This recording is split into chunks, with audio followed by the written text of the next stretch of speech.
சின்ன முருகைய சிங்கார முருகைய சின்ன சின்ன முருகைய சிங்கார முருகைய கொஞ்சி கொஞ்சி தமிழ் பேசும் செந்தில் வடிவேலனவ கொஞ்சி கொஞ்சி தமிழ் பேசும் செந்தில் வடிவேலனவ சின்ன சின்ன முருகைய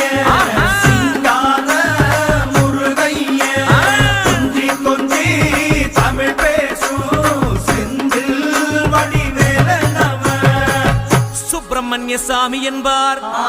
கார்த்திகேயன் என்பார், சுவாமிநாதன் என்பார், முக அமுதன் என்பார், பாலசுப்பிரமணியன் என்பார், கருணாகரன் என்பார், கதிர்காம கந்தன் என்பார்.